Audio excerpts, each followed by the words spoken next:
Bom dia a todos! Graça e paz do Senhor Jesus seja com todos nós. Uma ótima quarta-feira para todos. Hoje é dia 14 de junho de 2023. Seja muito bem-vindo ao nosso devocional de hoje. E nesta quarta-feira nós vamos encerrar a leitura do livro de Neemias. Então hoje, capítulos 11, 12 e 13 de Neemias, e amanhã a gente começa então com Malaquias, e aí também vamos dividir o livro de Malaquias em dois dias separados. Então vamos fazer amanhã, quinta-feira, 1 e 2, e na sexta-feira 3 e 4 de Malaquias. Aí semana que vem, já para aquecer o coração aí, a gente vai entrar nos profetas menores. Então a gente vai meio que voltar aí um pouquinho na história, né? A gente já está aqui no final aí do período do exílio, né? A teologia, alguns irmãos vão dizer que o período do silêncio, o início do período do silêncio, que é o período intertestamentário, né? De Malaquias até Mateus. Mas antes disso a gente vai fazer uma regressão aí, vamos voltar lá no início dos profetas para poder falar dos profetas menores. Então serão aí algumas semanas sobre profetas menores. Tá certo, meu povo? Vamos lá. Neemias capítulo 11 a 13, hoje o poder das reformas. Vimos o poder da lei na segunda, o poder do arrependimento ontem e hoje o poder das reformas. Eu quero ler um texto aqui, mas é porque esse texto ele dá o tom de tudo que Neemias precisou fazer nos capítulos 11, 12 e 13. Versículo 31 do capítulo 13, a parte B do versículo 31. Então, Neemias 13, 31, parte B. É o último versículo, é a última frase do livro de Neemias. E é lindo. Diz assim: em tua bondade, lembra-te de mim, ó meu Deus. Em tua bondade, lembra-te de mim, ó meu Deus. Esse é o tom das reformas. Esse deve ser o coração de alguém que deseja realizar reformas. Mas vamos falar um pouquinho aí, entender o contexto. O trabalho de Neemias, é lógico que não terminou com a conclusão dos muros. A gente tem lá os muros concluídos, ou boa parte deles, a dedicação dos muros ali no capítulo 11. Depois, ele tem que restabelecer tanto a sociedade ao redor de Jerusalém, como o próprio sacerdócio, e não há muita sentido em ter o sacerdócio, por exemplo, em Jerusalém, no templo, se não tiver povo para esse sacerdócio. Então, Neemias convoca as pessoas a voltarem para Jerusalém, e nesse retorno as coisas começam a demandar, outras demandas começam a aparecer. A ideia é que depois de feitas prioridades, que é o templo e o muro, novas demandas surgiram e decisões importantes tiveram de ser tomadas. Ou seja, ele precisou realizar reformas depois da reforma. E aí, quando a gente pensa em reforma, a gente sempre deve lembrar que nós também precisamos constantemente passarmos por reformas. Porque a vida cristã é uma vida dinâmica, ela não é uma vida estática. Então, a gente vai precisar, ou sempre vamos necessitar, de abandonar algumas coisas, passar a fazer algumas coisas, colocar na nossa agenda outras prioridades, deixar algumas prioridades para trás. Enfim, reformas precisarão ser feitas na vida do crente durante toda a sua caminhada, assim como Neemias. Então, às vezes você vai ali na prioridade, ou seja, conversão, batismo e tudo mais, mas depois outras demandas vão acontecer ao longo da sua caminhada. E não se assuste se as demandas se tornarem até mesmo mais severas depois de algum tempo. Isso acontece e a gente tem que estar pronto para ir sempre reformando, sempre reformando, sempre reformando. Agora, para realizar uma reforma, vamos observar que alguns princípios, ou pelo menos alguns caminhos que Deus nos dá aqui na história de Neemias. Primeiro é que, para realizar uma reforma, decisões difíceis devem ser tomadas. Olha só, Neemias, ele precisou agir de forma decisiva para implementar suas reformas. Neemias tinha problema aqui, irmão, e é problema, como diz o outro, é problema cabeludo, né? Por exemplo, ele precisou lidar com um cara que era um verdadeiro, não sei nem o nome que eu posso citar desse indivíduo, que é o Tobias. Mas vamos lá, ele era um inimigo do povo de Deus, tá? E esse cara conseguiu um quarto dentro do templo. No livro aqui de Neemias, Tobias era um cara extremamente problemático. E aí ele vai para dentro do templo. Neemias precisou ir lá e tirar esse cara de lá. Foi realmente um negócio bem complexo. Mas não teve só isso não. Por exemplo, a questão do sábado, que nós sabemos que foi decisivo para Deus levar o povo para o exílio. O povo, Jeremias vai dizer que o povo foi para o exílio porque deixou de observar o sábado, deixou de observar o dia do Senhor. E aí, aqui em Neemias, o que começou a acontecer? Os judeus, né, os israelitas, eles guardavam até o sábado, mas começaram a vir vendedores de outras nações para vender suas mercadorias ali no sábado, e os judeus começaram meio que a permitir que isso acontecesse, dando aquela relaxada ali no dia do Senhor. E Neemias, ele é severo em relação a isso. Tem a questão das mulheres, né, estrangeiras, casadas com filhos israelitas, ou seja, várias coisas difíceis. Neemias precisou ser radical nessas decisões. Irmãos, o crente, ele deveria estar habituado com a radicalidade. Nós somos chamados a ser radicais. Olha só, um exemplo apenas. Jesus diz que na nossa lida com o pecado, nós temos que ser como uma pessoa que precisa amputar os próprios membros. Ele diz, olha, se for preciso, arranque o braço, arranque o olho, mas não vai para o inferno. Ou seja, a radicalidade é uma designação de todo discípulo de Cristo. Deixa a tua vida para trás e siga-me. Tome a tua cruz e siga-me. Radicalidade, não tem como. Agora, com o que nós devemos ser radicais? Nós devemos ser radicais contra três coisas. Primeiro, contra o pecado. O pecado, ele não pode ser tratado de outra maneira a não ser com radicalidade.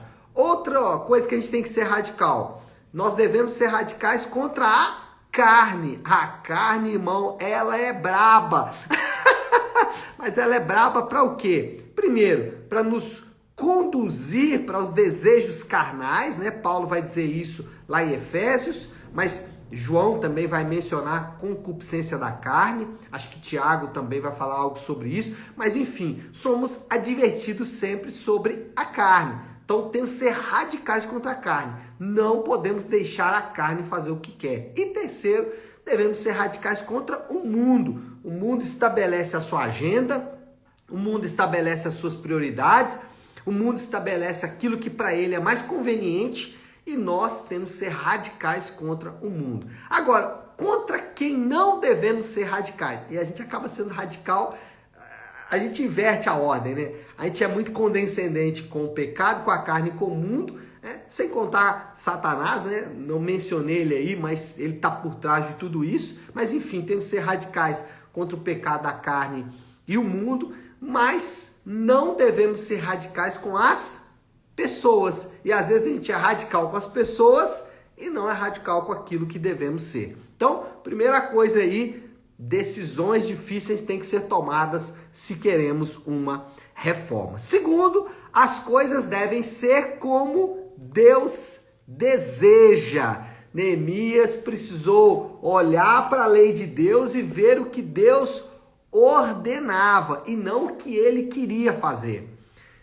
Durante toda a nossa caminhada cristã, nós somos desafiados por Deus a obedecer os mandamentos de Deus. Em toda a nossa caminhada cristã, os mandamentos de Deus, eles devem ser obedecidos do jeito que Deus quer e não do jeito que a gente quer. E Deus, ele estabelece seus mandamentos para tudo na nossa vida. Tudo na nossa vida tem um princípio de Deus a ser observado. Nós podemos não fazer isso, podemos questionar isso, mas eles estão ali.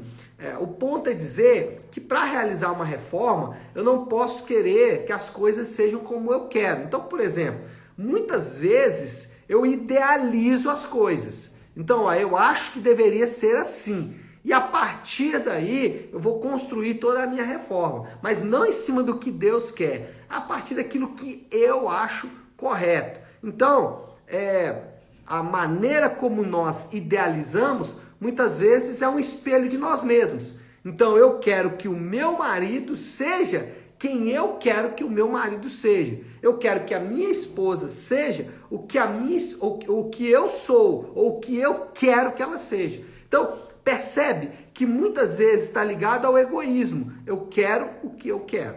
Então, primeira coisa para realizar a reforma: decisões difíceis vão ter que ser tomadas.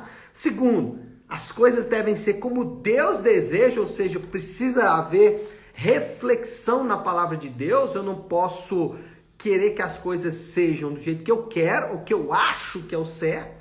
Preciso estar amparado pelas Escrituras. E o último, e talvez aí a pedra de toque de todas as reformas, que é a graça como fator motivador. Neemias encerrou seu livro dizendo que em sua bondade lembra-te de mim. Ou seja, Neemias lançou mão da graça de Deus. Ela deve ser o fator motivador para qualquer reforma que formos fazer. E aí você pode estar pensando: pastor, como assim a graça é o fator motivador? Me ajuda a entender isso. Por exemplo, Neemias, ele poderia acionar aqui o botãozinho da lei. Ele poderia dizer: Senhor Deus, a tua lei manda e nós obedecemos. Está aí, ó. Está aí do jeito que o Senhor queria. O nome disso é legalismo. Ou seja, eu vou obedecer a Deus porque a palavra manda e ponto final. Mas eu não amo a lei de Deus. Eu não amo o Deus que estabeleceu a sua própria lei para o seu povo e para ele mesmo. Enfim, eu amo muito mais a lei do que o autor da lei, né? Então, o legalismo, ele produz não sei se seria essa dicotomia, mas produz essa anomalia. Ou seja, eu obedeço porque a lei acabou, mas eu não amo a lei de Deus, eu não amo o autor da lei, eu só obedeço e ponto final. Isso é legalismo. Então, eu tenho que fazer isso porque a Bíblia diz. Isso é legalismo. Você tem que fazer porque a Bíblia diz, sim, mas o que vai motivar você não é porque a Bíblia diz, é porque o Deus que te salvou deixou isso registrado nas palavras dele. Ou você pode também obedecer pelo egoísmo. Você pode tratar ou reformar a sua vida pensando em você mesmo. Então, eu quero um casamento bom para o meu prazer, eu quero uma família boa para o meu prazer, uma igreja boa para o meu prazer. Eu estou pensando apenas em mim mesmo, eu estou pensando apenas nas minhas motivações. E isso é de fato errado. O certo qual que é então?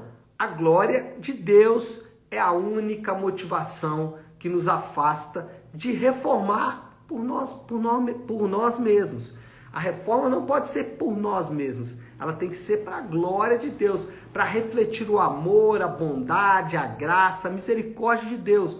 A reforma não pode ser um exercício nem legalista nem egoísta, deve ser um exercício de glória a Deus. Não adianta guardar o dia do Senhor porque a Bíblia diz, porque o irmão falou, porque eu tenho que dar satisfação para o pastor, para a igreja. Não, eu tenho que lembrar do dia do Senhor porque Deus é glorificado nesse dia. O Deus que morreu para me salvar, o Deus que foi à cruz, o Deus que pagou um preço altíssimo pela minha vida, ele nesse dia vai ser glorificado. Então eu me preparo para glorificar o Senhor no dia do Senhor. Estou dando um exemplo de algo que foi citado aqui no capítulo 13 de Neemias. Então, a ideia aqui é o seguinte: se a glória de Deus não for o nosso motivador, nós vamos nos ver fazendo ou pela lei ou pelo egoísmo. Bom, vamos lá, vamos concluir, né, meu povo?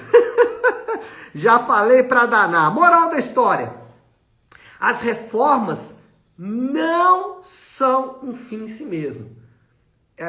A reforma, ela é um meio e não um fim. Então as reformas não são um fim em si mesmo, mas uma resposta indispensável ao Deus da aliança. Por que devemos reformar?